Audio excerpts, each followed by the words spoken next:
she did a study why some businesses succeeded and other businesses failed. They seem to have the same ingredients for success. But when she did the study, what actually ended up coming out was that it comes down to the leadership, which is no great surprise. But she took it a step further and she actually broke it down into 3 different types of leaders.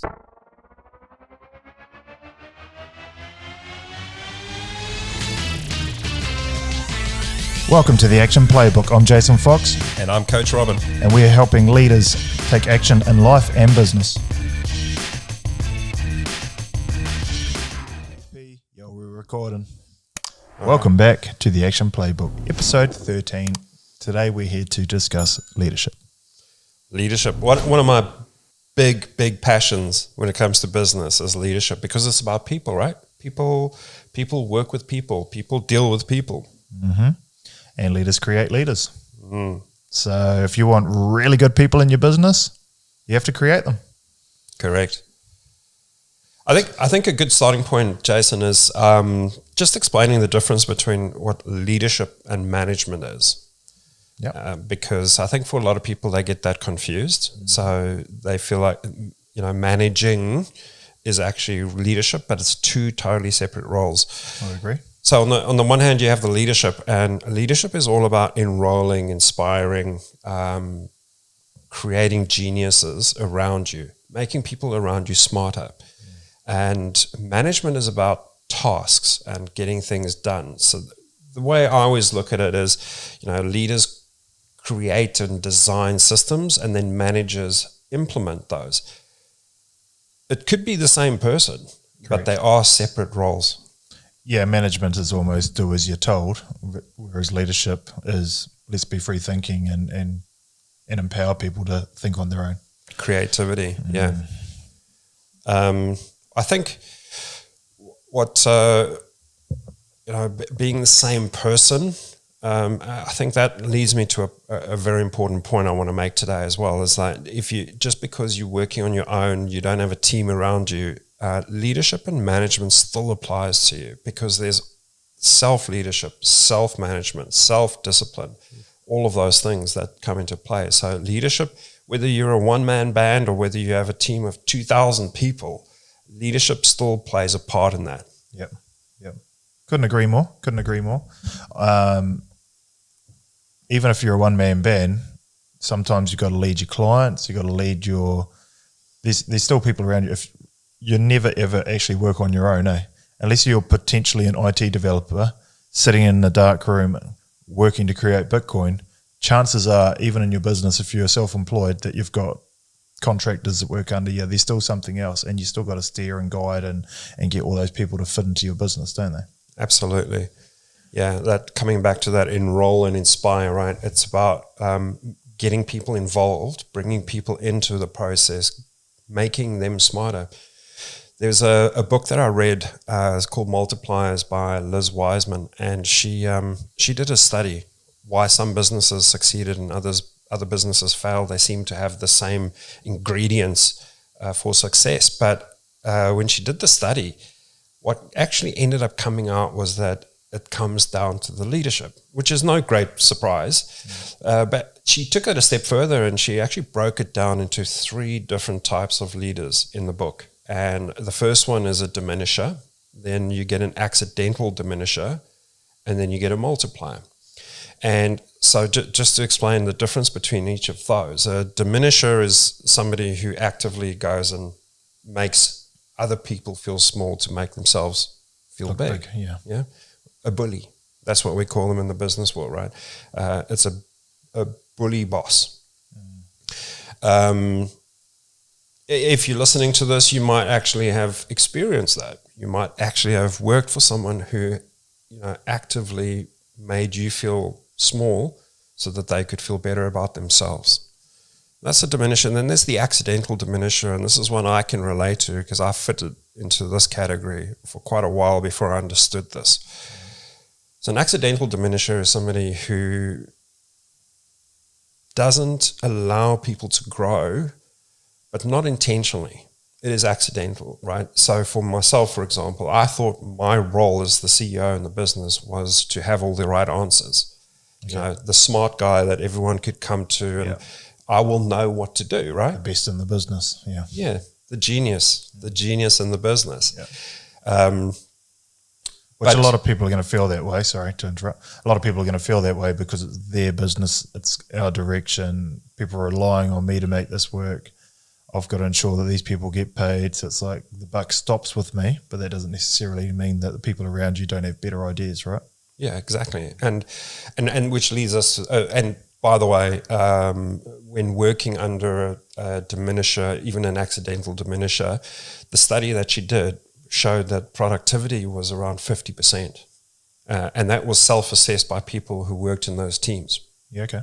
Yep. So a really interesting discovery on that front. And then with the multiplier, this is the genius maker. So this is the person, this is a leader who recognizes that the best that they can achieve is by making everybody else around them smarter, helping people grow. And that's really what people want, you know. And so if you go to the accidental diminisher, the one that always has the right answers, you know, what were you really doing as an accidental diminisher is that you are stopping people from thinking for themselves. You stop people from using initiative. Why should I come up with a solution when I just have to go to that guy and he's going to tell me what he needs done anyway, no matter what I say, right? And so that's when people leave and they go look for other opportunities where they can grow. And so the multiplier is that person. The multiplier is the one that has one of my favorite sayings in business. You know, a leader is the one with the best questions, not the best answers. So when you're faced with a challenge and you put the question back to your team and you let them solve the problem and come back, often that solution is going to be better than whatever I would have come up with anyway. This was my experience. And then at the same time, that person feels good about themselves. You know, I had an idea, I shared the idea, it was heard, and it may even have been implemented. Yeah, sure. And the difference, yeah. It just makes sense, right? Because as soon as you get shut down, we kind of spoke about this on Common Unity last night. As soon as you shut down, you feel unheard. So then you put your barriers up. Oh, I don't want to suggest this again next time because it wasn't a good idea. They don't believe in me. So all of a sudden, like these walls come up versus, oh, that was amazing. Do you think this is going to work because of da-da-da-da? Oh, yeah, maybe that wouldn't fit in this solution, but yeah, I can see it's a good fit over here. Bang on, maybe we should explore that a little bit further. Let's explore that option, but thanks for bringing that to me. And then all of a sudden it's like, yeah, oh, that was good. Oh, they're going to love the next thing I come up with. Yeah. And everybody wants to grow. It's one of our needs. So there's the old saying about, you know, people don't leave companies, they leave bosses. Yeah, it's exactly why, right? They feel diminished. They don't feel that their ideas are being heard. They don't feel that they're progressing in any way because there's no growth for them.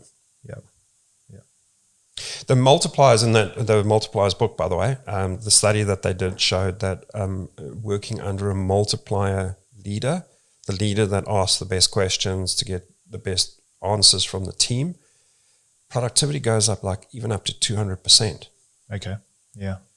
So you're paying the same salary, right, under a diminisher, you're paying the same salary for a 50% performance or the same salary under a multiplier for 200%. You're getting two people out of one person just by changing the leadership style that you adopt in your business. Well, it's 4 times. If they're only working at 50% and they go to 200. Yeah. And 4 people for the price of 1.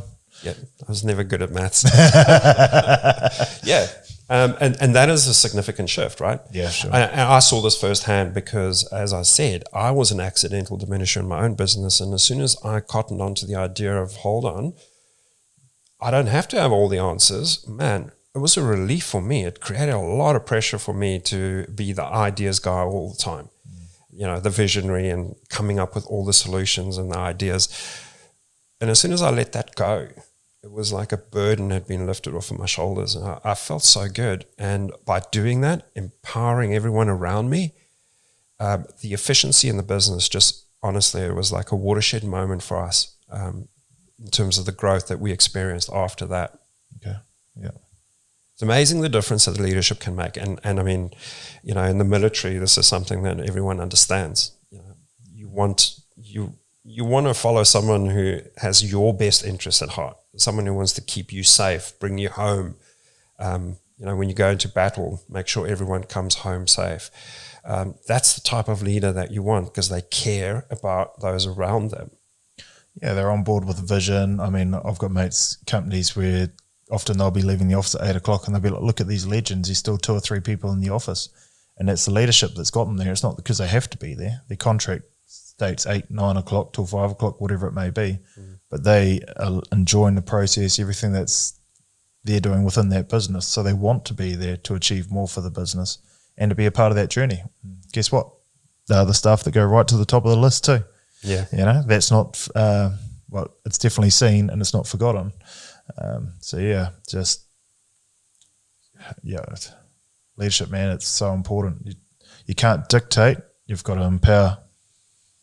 Yeah, exactly right. And the, you know, through that empowerment, people grow, and your future growth, your future succession in the business, kind of what you were touching on there, the succession starts to take shape because you've got people coming in with great ideas, people who really know what they need to, you know, they're on the cold face of it. So they know what they're experiencing, they know what they're going through, maybe even better than what any leader in the business would have, who becomes a little bit detached from that. Yep. And that growth is where the real magic starts to happen for every business, every team. And what does every business owner want to do? Step out of their business? If you can't empower someone to take your role, you're going to be working in it for a very long time, aren't you?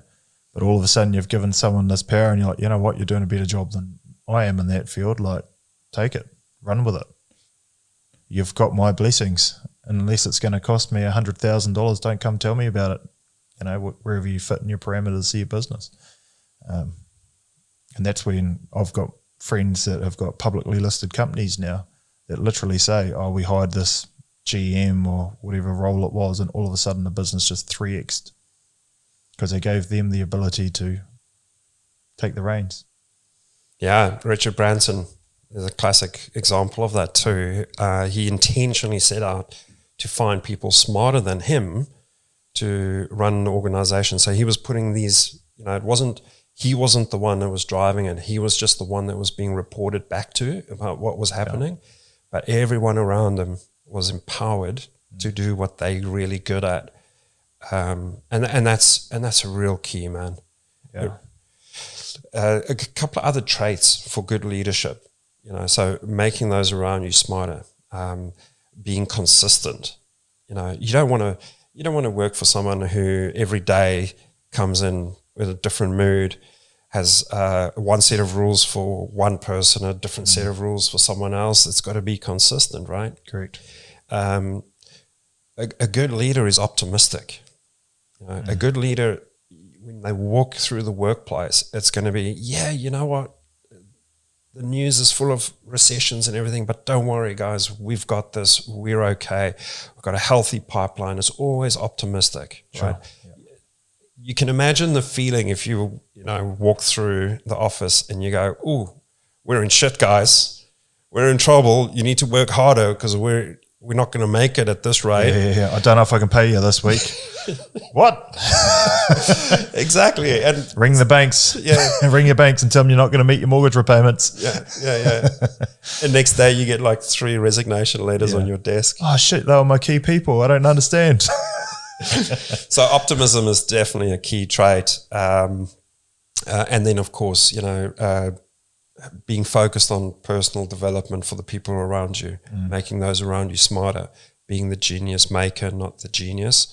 Those are really key traits. And then with a manager, those sort of key traits is being able to execute on the goals. So the leader comes up with the goals and the manager executes and implements. Yeah, and like getting people smarter around you can be as simple as, and some of my mates do this as well, having a little bookshelf with a little library. And be like, these are the books I recommend. These are all books I've read myself. I think you get value from reading them. And if you've got any questions on which one to read next, come ask me. And have those books. And then they can check that little book out and they can bring it back and they might come back to you, I really enjoyed this, that I learnt from that book, whatever it may be. Or you could have a work Audible account or help your staff out with that so they can be listening to stuff while they're traveling. Like, giving them those tools is only going to make everyone better. And when people feel like they're growing and they feel like they're developing, they're going to hang around. Yeah. Yeah. They've found somebody that they can follow. That's what they're looking for, that inspiring person that they can hook their wagon onto. That's what people look for. It's like a human need that we have. And a really inexpensive perk, right? Audible's $20 a month to get a free book. So for every staff member you give them $20, that's pretty much the same as the little pies or muffins you brought for a smoko. But now you're empowering them to be smarter, better. Yeah. Yeah. Creating future leaders. Boom. So good. Yeah. So on that note, get out there, inspire, enroll your team into the common goals that you have for the business. Make those people around you smarter. Be the genius maker, not the genius. Time to take action.